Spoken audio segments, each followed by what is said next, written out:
Alright, natapos na po natin yung motor ni Sir, no? MIUI 125, ayan.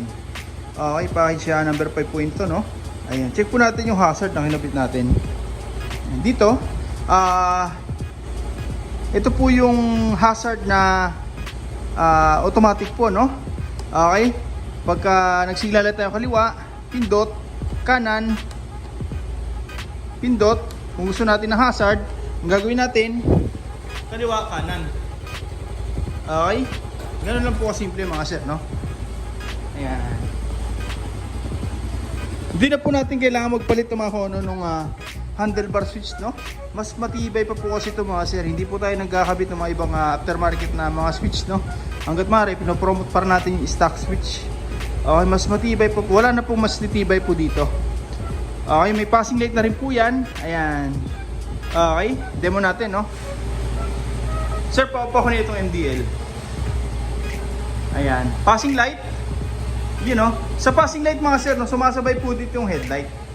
Isa pa nga sir. You know, yan po yung difference ang gawa natin sa iba, no? Usually pag nag-passing, mini driving light lang po yung ilaw, pero dito sumasabay po yung headlight. Ang maganda pa rito mga sir, pwede pa rin tayo mag-hilo ng headlight lang nang hindi sumasabay yung mini driving. Pwede rin tayo mag-hilo ng MDL nang hindi sumasabay yung headlight. Pero pag nag-passing, automatic, sabay po yan. Okay, ang purpose natin dyan mga sir, no, kaya pinagsabay natin para in case na nag-hide tayo ng MDL, meron pa rin tayong headlight na magpapassing. Okay, kung mapasin nyo medyo nagbi-blink po yung sa, ano, no? Sa camera lang po yan mga sir. Okay, itong park light, no? Hindi kaya na resolution po ng, yung brightness po pala, sorry. Ayan, okay.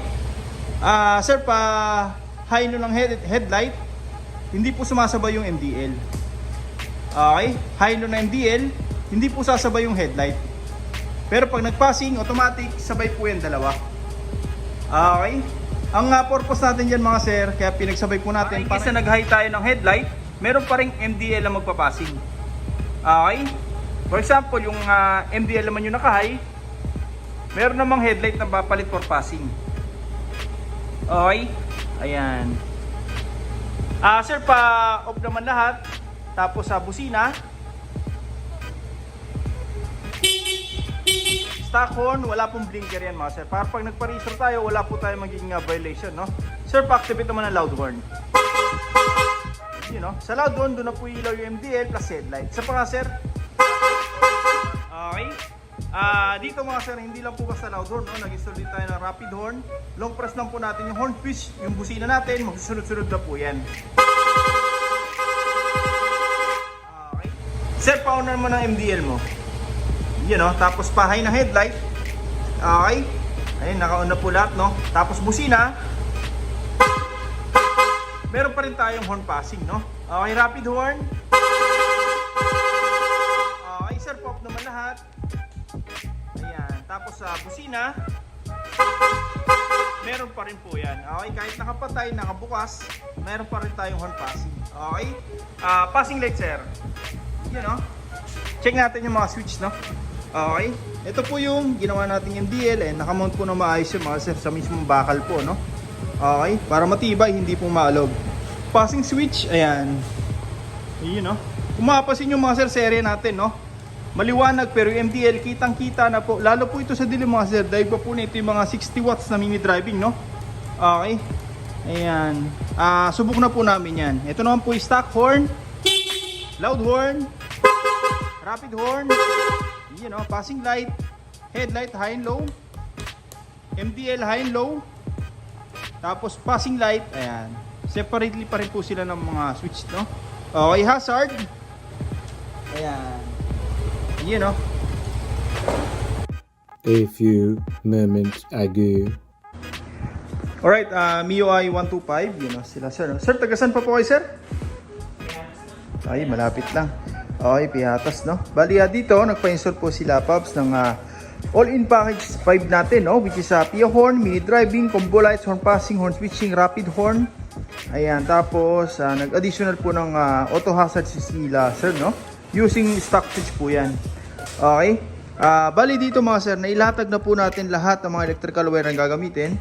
Pero kung mapapansin nyo, parang wala pong nailagay, no? Ayan, ito po yan. Okay, ayan. Tapos ito na po yung output, no? Ayan. Magmula sa ating mga switch, ito po yan. MDL, high and low. Tapos sa ating horn switching, stock to loud. Tapos yung passing switch natin, no? Ito po yan. Okay, naglagay po tayo ng socket just in case magbabakla sila sir ng head cowling. Hindi na po mahirapan, wala na pong puputulin na wire, no? Lahat po ng nabanggit natin na switch mga sir, sama-sama po yan dito sa isang harness. Ito po yan. Tapos papunta na po yan dito sa ating power module. Okay, wala na po tayong makikita mga kung ano nung relay na nakambalang po dito na nagpapasikip pa po, no? Andito na po lahat yan. Rapid horn, combo lights, horn passing, horn switching, andito na po lahat yan mga sir. Denso po yan, ano, made in Japan, kaya matibay talaga. Marami na tayong customer, no? Ito po ang gamit. 5 years ago, 6 years ago, hanggang ngayon mga sir, okay na okay pa rin, no? Ang kagandahan pa nito mga sir, pag may ganyan po tayo, hindi tayo magkakaroon ng fluctuation sa kuryente. Kahit po magsabay-sabay naka-on yan mga sir, hiwalay po yan sa main harness ng motor. Okay, may sariling fuse din po yan, no? Okay. Ang isa pa, hindi po siya takaw space mga sir. Mataas po yung amperahe niya kahit maliit. Okay, hanggang 80 amperes po, no? Sa busina, ito na po yung output. Sa mini driving, ito rin po. Ayan. Okay. Kahit anong brand po ng busina rito, pwede po yan, no? Since na-wiring na po natin yan, magpalit man sila sir ng mga ng busina. Andito na po yung wire, nakahanda na, wala nang babaguhin. Sakit to sakit, ready to use na agad. Ganon din po sa mini driving, ito po yan, no? Okay. Ayan. Lahat po ng ginamit natin na wire, pang automotive po yan. Pure copper, hindi po nagpupulbos overtime, no? Ayan, hindi po tayo gumagamit ng mga ganun mga sir. Okay, ayan, ito stock po yan. Ito naman po yung gawa natin. Okay, kung mapapansin nyo mga sir, no? Parang wala pong nailagay. Dito, pag nag-wirings po tayo hanggat mare, kino-compress natin, no? Lahat ng mga electrical wire, ginagaya natin yung mga manufacturer ng motor. Nakabalot po lahat. Tapos ang maganda pa dyan, nakabalot, nakasilkable tube pa po sa loob. Nakabalot na sa loob, nakabalot pa sa labas. Okay, para maiwasan natin yung malfunction tuwing nababasa, nauulanan, magpa-motor wash man sila sir, hindi po mangangamba na baka magkaroon ng malfunction, no? Tsaka isa pong magandang features ng alarm natin mga sir, nakahinang po lahat. Okay, para maganda yung daloy na kuryente, hindi po pigil sa busina, mamamaximize po natin yung lakas ng busina, pati ng MDL, no? Hindi po pigil mga sir dahil nakahinang po yan. At dahil din po yan dito sa power module natin. Walang fluctuation. Matagtag man yung motor na sir, malubak man, hindi po tayo magkakaroon ng loose contact, no? Sa mga wirings natin. Okay, ngayon, kakabit na lang natin yung busina rito, no? Tapos yung MDL na balas, kakabit din po natin yan. Okay?